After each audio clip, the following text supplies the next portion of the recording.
Comment effacer votre fichier TAJ? Il existe deux situations dans lesquelles vous pouvez vous retrouver. La première, vous avez fait l'objet d'une condamnation. Donc vous avez été condamné par un juge.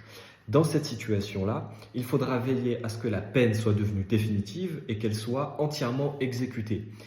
À ce moment-là, vous pourrez demander l'effacement de votre TAJ. Faites attention, il faut que le casier judiciaire B2 soit vierge avant la demande d'effacement du TAJ. Si ce n'est pas le cas, faites la demande d'effacement du casier judiciaire B2 avant toute demande d'effacement du TAJ. Deuxième situation dans laquelle vous vous retrouvez, vous n'avez pas été condamné. Dans ce cas-là, vous avez très certainement fait l'objet d'un classement sans suite ou d'une relaxe. Vous pouvez donc demander l'effacement du TAJ. Comment demander l'effacement du TAJ? Vous adressez un courrier au procureur de la République territorialement compétent.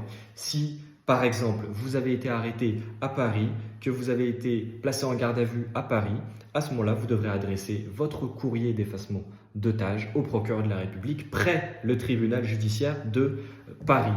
Suite à cela, vous avez trois solutions.